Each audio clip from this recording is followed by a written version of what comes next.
Meu irmão, minha irmã, louvado seja nosso Senhor Jesus Cristo, para sempre seja louvado. Passou o tempo pascal, Jesus subiu ao céu, enviou o Espírito Santo sobre a Igreja, depois nos debruçamos sobre a Santíssima Trindade, uma verdade que está no centro de nossa fé. E agora nós voltamos ao chamado tempo comum. Assim como na nossa vida, é a vida da igreja.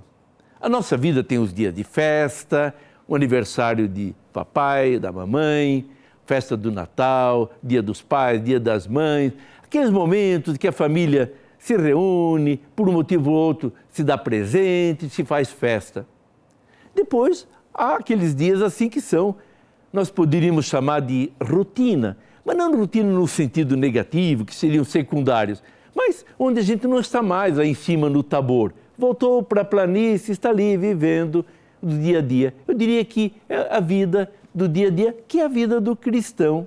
Então, há na liturgia da igreja aqueles momentos belíssimos e há depois o caminhar aí no seguimento de Cristo, como foi, aliás, a vida dos apóstolos seguindo Jesus Cristo. Estamos no 12º domingo do tempo comum e hoje é proclamado o Evangelho que está em Lucas, o Evangelho de Lucas, capítulo 9, versículos 18 a 24. Aconteceu que Jesus estava orando à parte e os discípulos estavam com ele. Então perguntou-lhes: que dizem as multidões que eu sou? Eles responderam: uns dizem que és João Batista, outros Elias, outros que alguns dos antigos profetas ressuscitou.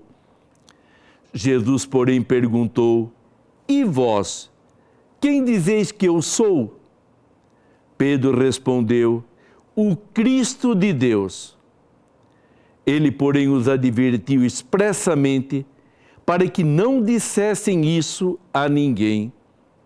E acrescentou: o Filho do Homem deve sofrer muito, ser rejeitado pelos anciãos, pelos sumos sacerdotes e pelos escribas, ser morto e ao terceiro dia ressuscitar. Claro, se a gente pensar bem, no centro desta passagem da vida de Jesus, desse encontro dele com os apóstolos, está a expressão de Pedro, quase que um grito: o Cristo de Deus. Sim, aqui está o centro da fé dos seguidores de Jesus. Jesus, o Cristo de Deus.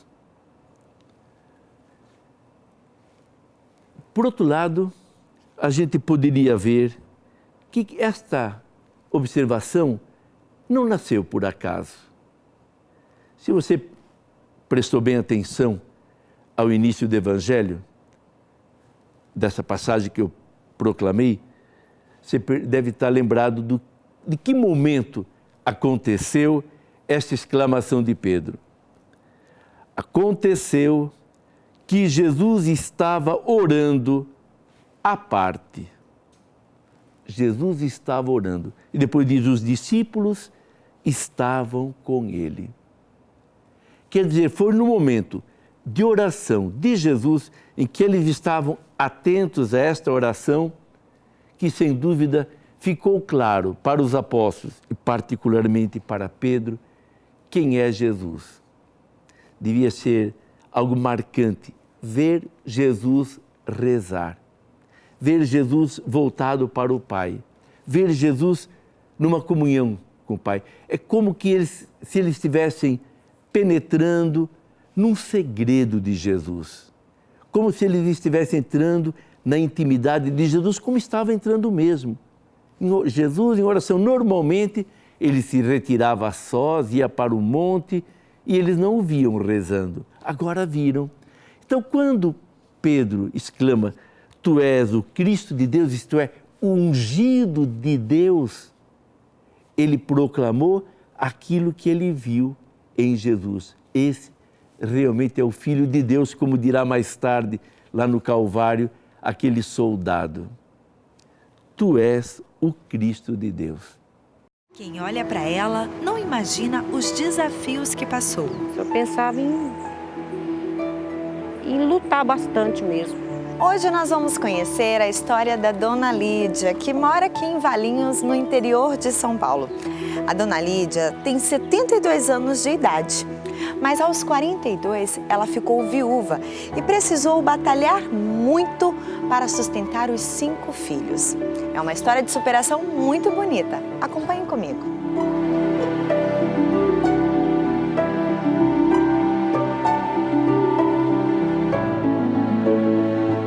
Dona Lídia nos recebeu na sua casa para contar um pouquinho da sua história.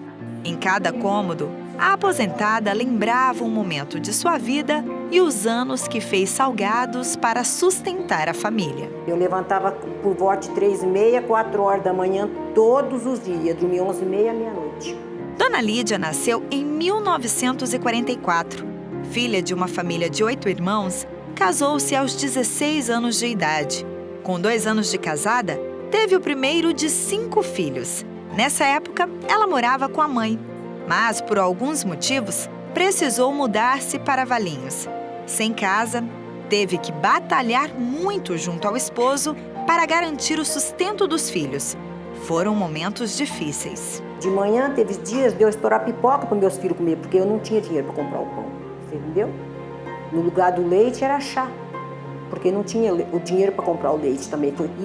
Foi quando a gente chegou, porque nós veio do Paraná com a roupa do corpo. Mas o maior desafio de Lídia estava por vir. Com a perda do marido, trabalharia ainda mais para sustentar os filhos. Para isso, precisou treinar novas habilidades. Já cortei cabelo, já fiz unha para ganhar dinheiro, já lavei roupa dos outros. Cheguei a ficar com 8 filhos dos outros dentro da minha casa, para mim ganhar dinheiro, sobreviver, você entendeu? Meu marido morreu, eu tinha que ir à luta. Mas quem pensa que nesse período Dona Lídia desanimou, engana-se. A aposentada era grata por tudo que passava. Agradeço a Deus todos os dias, a cada minuto da minha vida, a cada momento, e eu estou agradecendo a Deus. Cada vitória que eu tenho, eu agradeço a Deus. Eu perdi duas netas, eu perdi um bisnetinho recente. E meu pai com a minha mãe, eu não abaixo a cabeça, porque eu acho que você tem que, assim, aceitar que Deus dá, Deus tira. Com esse otimismo e fé em Deus, Dona Lídia venceu, criou os filhos e hoje pode desfrutar da vida em plenitude. Tem suas atividades em grupo, caminhada e, às vezes, é claro, atende algumas encomendas de salgados e costuras, mas agora com outro propósito. Mas para passar o tempo, ocupar minha cabeça, para não ficar pensando no passado, coisa boba, então eu gosto de ficar fazendo essas coisas, eu me distraio.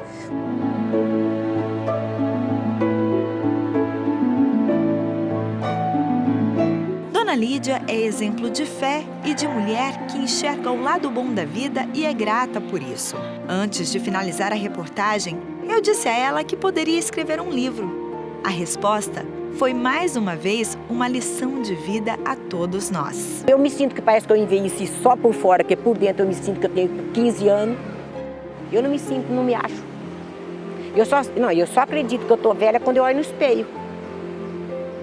Mas do contrário, não me sinto. Se for para mim ir à luta ainda, eu vou.